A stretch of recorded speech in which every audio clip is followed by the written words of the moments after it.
motivo de este correo es explicar cómo se calcula el costo promedio. En principio, partimos del hecho de que cada producto tiene un código definido y para efectos del cálculo del costo promedio, pues tiene que tener activado la opción de Afecta Cardex. Con esto pues se habilita la opción para que el programa le lleve control de saldos al sistema.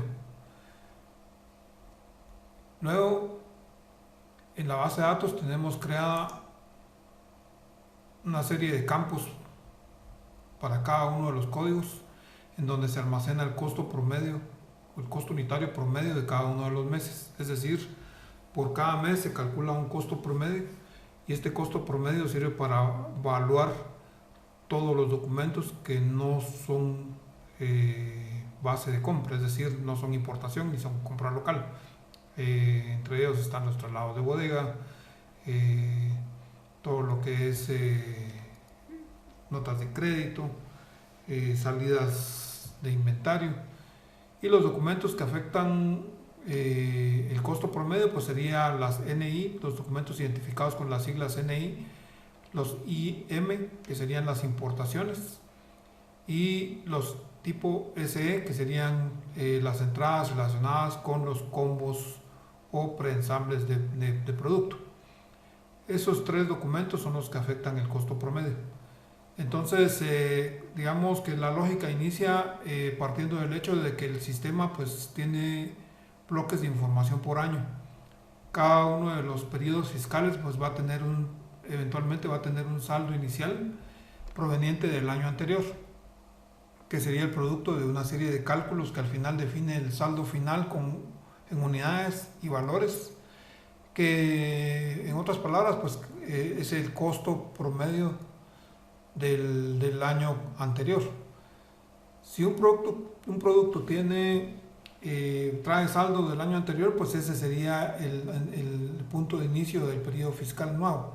Es decir, los cálculos de costo promedio para el mes de enero inician con ese saldo inicial. Entonces la lógica del costo promedio es sumar las existencias iniciales, tanto en unidades como valores, a eso agregarle las compras del mes de enero, por ejemplo, que serían todos los documentos identificados como NI, IM o SE.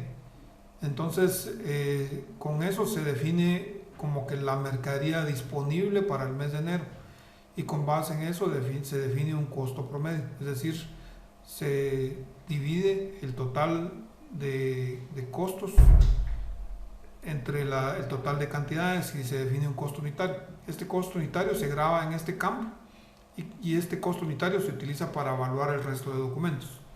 Entonces, y así sucesivamente, se va haciendo el cálculo en cada uno de los meses. Es decir, para poder definir el costo unitario del mes de febrero, el programa viene y primero calcula los saldos del mes de enero, definiendo la mercadería disponible. A eso les resta a los saldos les resta el resto de documentos hasta definir un saldo final.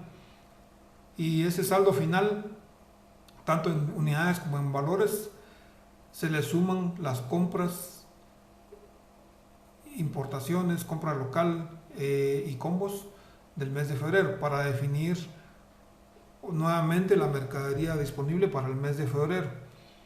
En ese momento pues se define el costo unitario de febrero y se graba en este campo. Y este costo se utiliza para evaluar el resto de documentos y así sucesivamente en cada uno de los meses. Entonces los documentos pues, que afectan el costo promedio pues van a ser, digamos, cuando yo opero documentos aquí en transacciones de entrada, todos los documentos que se identifiquen con las siglas NI. Es decir, cuando yo le doy adición a un documento, aquí puedo elegir. Entonces, si es un NI, afecta el costo promedio. Si es un IG u otro documento, pues no va a afectar costo promedio, con excepción de los documentos TM que se utilizan cuando está instalado el módulo de producción y costos. Los TM prácticamente son documentos que también afectan el costo promedio, pero son provenientes o generados con base en las órdenes de producción, y solo en esos casos se utiliza este tipo de documento TM. Entonces, si yo identifico una compra local con NI, ya estoy asumiendo de que este documento va a afectar el costo promedio.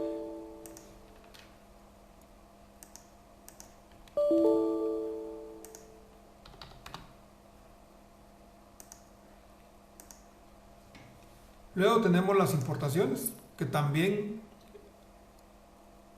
afectan el costo promedio. En inicio, las importaciones, cuando se están creando, están en estado P. El estado P indica que aún no va a afectar el costo promedio. Entonces, este estado P cambia hasta el momento que le damos clic en este botón. Este botón lo que hace es cambiar a estado I la importación, es decir, con este botón damos como definitiva nuestra importación. Y la idea de esto es de que mientras yo no haga este proceso, pues yo tengo chance de pulir todos los datos relacionados con la importación. Comúnmente una importación incluye varios ítems y es necesario terminar de editar bien la importación hasta que quede pulida con todas sus cantidades, costos y códigos, y en ese momento pues ya podemos proceder a hacer a darle clic a este botón, que lo que hace es cambiarle el estado y darle ingreso al inventario. Algo parecido sucede con los combos. Digamos, los combos tienen una particularidad. En datos de la empresa podemos activar una opción en la que exige que cada uno de los combos en principio pues quede en estado P, y una vez está en estado P pues no afecta los inventarios. Cuando está activada esa opción, pues aquí en este espacio se habilita un botón que dice OK. Con este botón lo que hace es que cambia el estado de P a I y regulariza los saldos del inventario, restando los componentes de salida y aumentando el producto terminado. Si por alguna razón el combo, alguna de las salidas no tiene existencias, el programa va a dar un mensaje avisando de que no hay existencias y no va a permitir la autorización del documento, es decir, el documento sigue en estado P y no se rebajan los inventarios de los componentes ni se incrementa el inventario del documento, del registro de entrada. Entonces, lo que procede en estos casos pues es revisar los saldos de inventario para ver por qué razón no se puede autorizar el documento, y hasta que se regularizan los saldos pues ya se le vuelve a dar clic en el botón de OK y ya se procede a rebajar los saldos de inventario. Entonces, digamos, cuando yo tengo ya operados todos los documentos, pues yo puedo recalcular saldos con esta opción de actualización de saldos. Si por alguna razón actualizo saldos a una fecha atrasada, pues eventualmente eso puede dar una brecha para que hayan distorsiones en el costo promedio, es decir, o más bien dicho, en los saldos.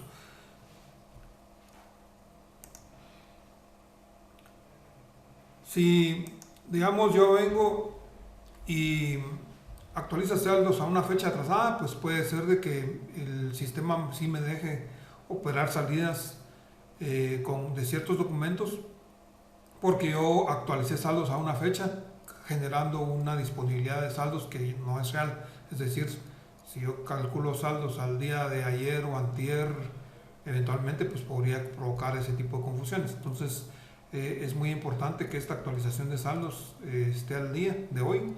Y si yo quiero hacer un cálculo a fechas atrasadas, pues tengo que estar consciente de que voy a afectar la operación cotidiana de todo el resto de documentos. Una vez calculados los costos, pues para imprimir un reporte de existencias costeado, pues acá en esta pantalla del reporte de existencias, pues yo puedo colocar el puntito aquí donde dice con costo histórico total. Puedo elegir la bodega